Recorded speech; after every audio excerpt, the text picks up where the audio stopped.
Hello, true duelists. My name's Craig Fee, and as always, welcome to the Yu-Gi-Oh! Update. We start this week with, of course, the fact that Phantom Nightmare is now out in all regions. And starting this weekend, we can look forward to the Year of Fire's official beginning. Following its official beginning, back when, like, Snake Eye dropped, and, like, Rescue Ace dropped, and also that Soul Burning Volcano Duelist set dropped, and also when the Fire King deck dropped. It's been a lot of fire things, but now with all the pieces in play, the real powerhouse of the fire deck is here. And maybe you're hyped for that, or maybe you're not. I don't know. Truthfully, I've seen a handful of people mention in comments that they watch this series, but don't even play the game, which is fine, but also somewhat confusing. Regardless of why or how you're here, now that Phantom Nightmare is out, I can tell you Lowe's rocking about $60 last I checked, and really, Poplar is cute. And also similarly priced, broadly. I've heard rumblings that Yugioh is also a pretty solid deck right now, or at the very least playable. Not to mention it will be getting its field spell in Legacy of Destruction, so it might be nice to pick up now on the cheap, assuming it's still cheap. Something to think about or ignore like me, because you're just, hoping your wallet can survive the ever-present economy. So enjoy this locals weekend and then get hyped for next weekend, where not only will there be the Team YCS in San Jose, but also the quarter century celebration stream, which I guess means that the YCS won't be streamed, but there's also going to be a Josh vs. Jesse rematch confirmed. So, hey, you win some, you lose some, and if you're taking part in that YCS, I suppose there's at least some comfort in knowing that you won't have any misplays that you potentially make streamed on a live stream. So how's that for some copium? I don't know. You're just gonna have to deal with it. So get hyped for next weekend too, and the one following. Every weekend, always hype, apparently. Fuck. Of course, this past weekend was the Yu-Gi-Oh! Legend of the Duelist Quarter Century special event that took place in Tokyo, which revealed a number of big and exciting things coming from Konami. Starting first with the most exciting thing for many players was Konami's animation showcase of the Yu-Gi-Oh! Card Game Chronicles. This was a showing of the Konami animation team's talents, and not really a proper trailer of any sort for an actual show. Or at least nothing was said to confirm as such, so sorry to all the Albaz fans that were losing their minds on Twitter, and the rip to the 12 people who saw the ice barriers and were like, holy shit, ice barriers, mentioned in a way that isn't deck bad. But unless Konami says something otherwise, this is merely a demo of what could be and not a showing of what will. That doesn't change the fact, however, that Melfi Rabi did become Zeus, and that is now 100% canon, and nothing can ever tell you otherwise. Really though, it was super dope as shit to see all these cards brought to life.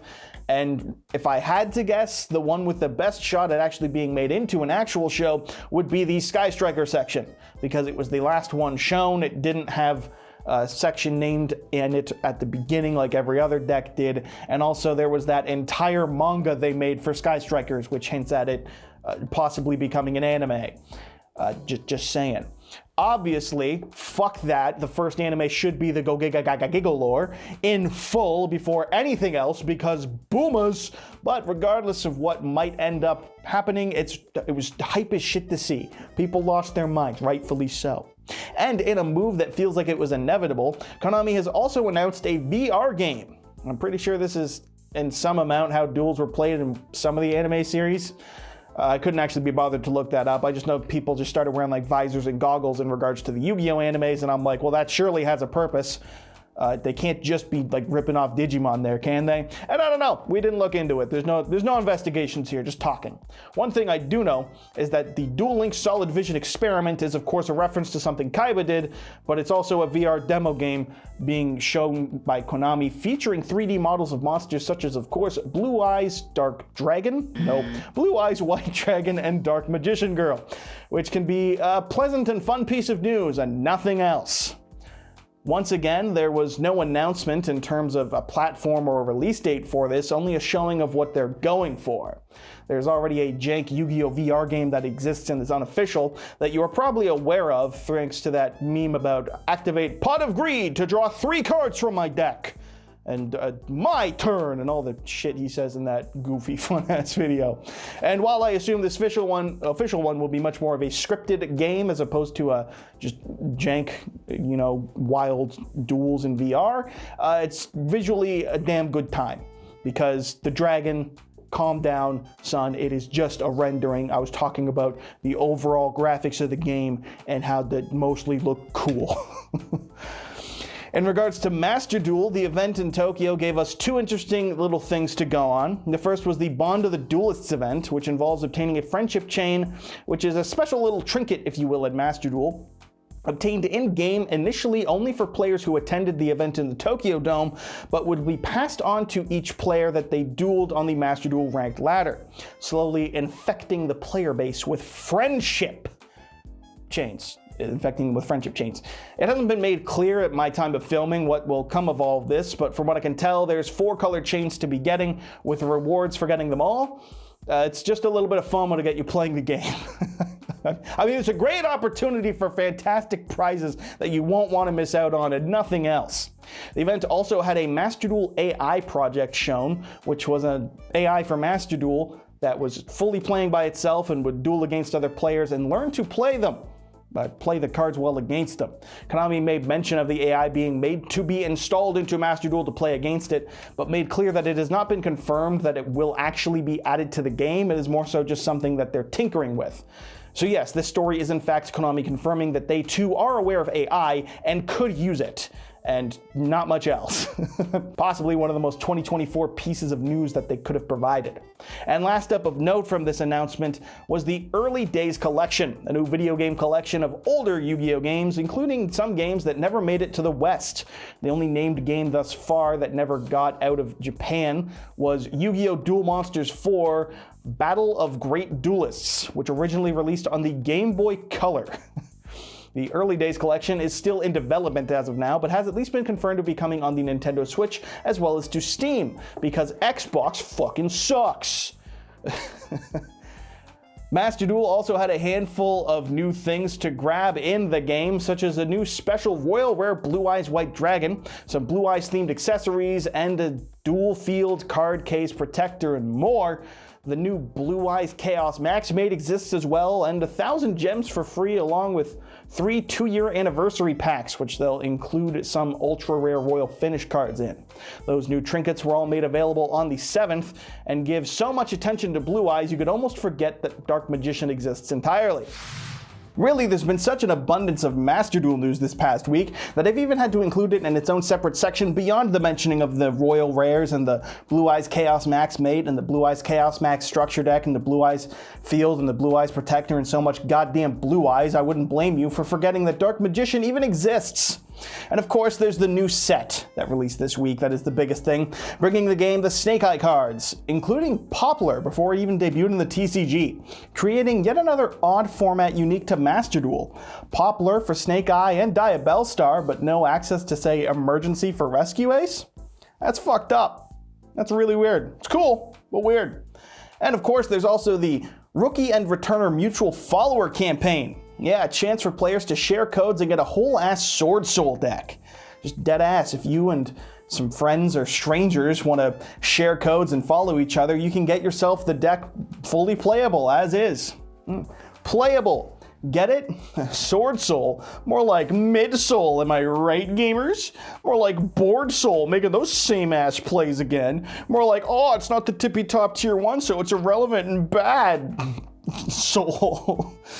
And last up for Master Duel, beyond that code that I should have showed on screen at this point if you want to follow me, I guess, would be, of course, the fact that there is a nice little vote you can take part in to get the next monster to be a protector in the game for your cards and all that jazz.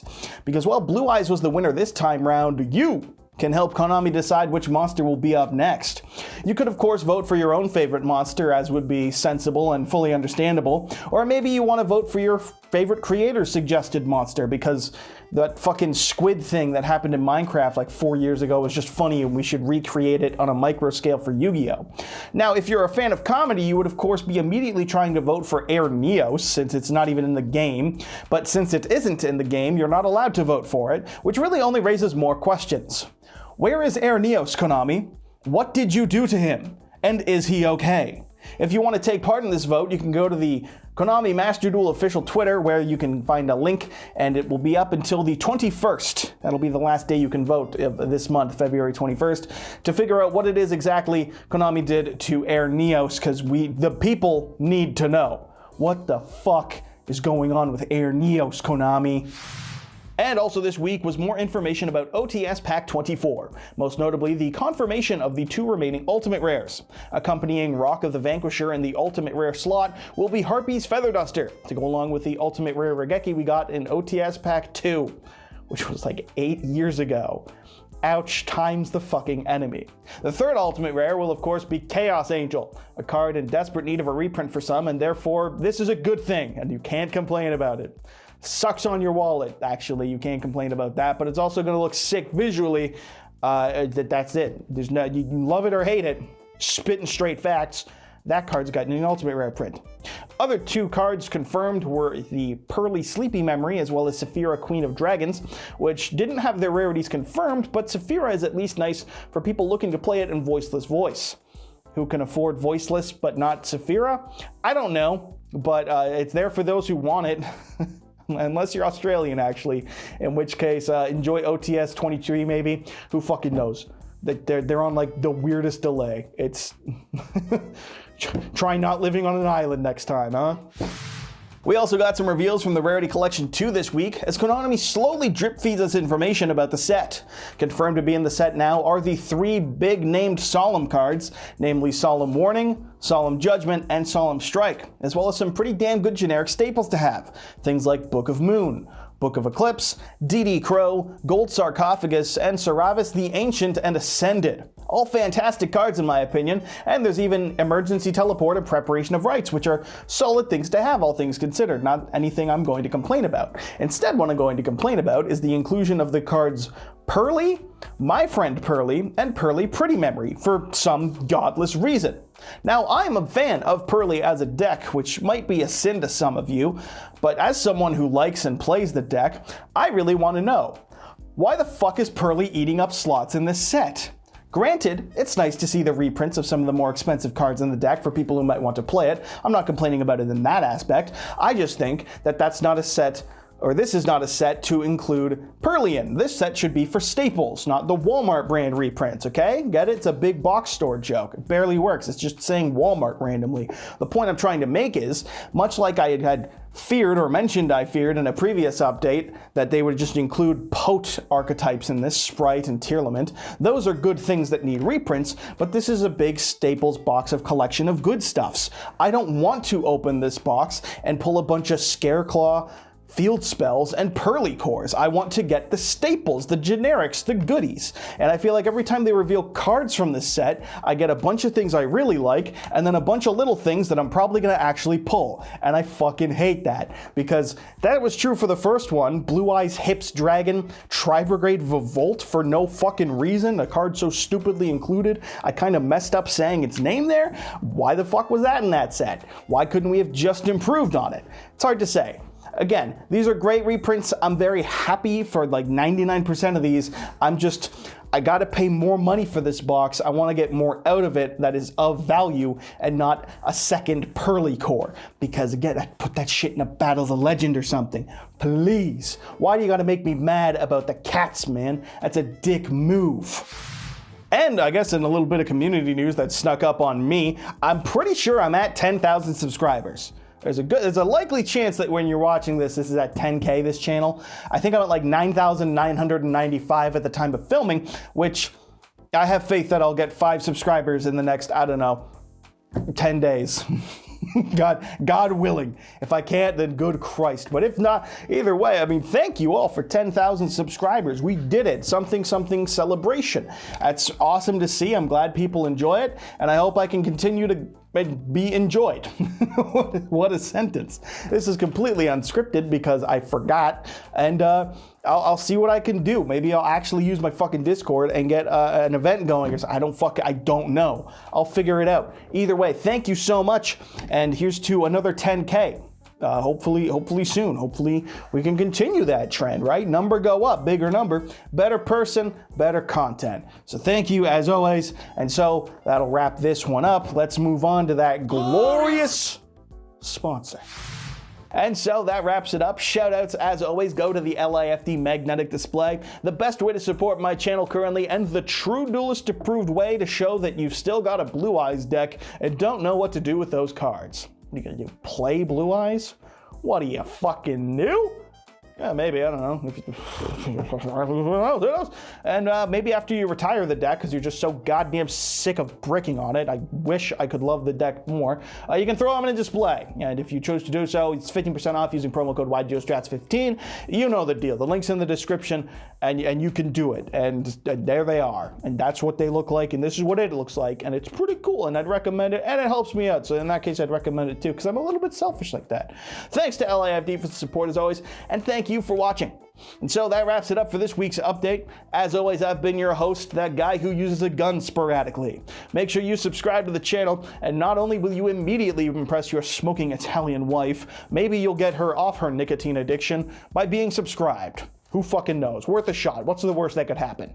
Either way, become a true duelist, hit that subscribe button, and I will see you next week, my fellow true duelists.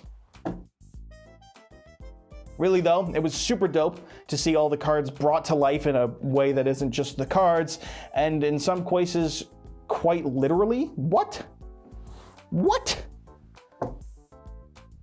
In cards brought to life in some cases, quite literally. Bro, having a fucking stroke.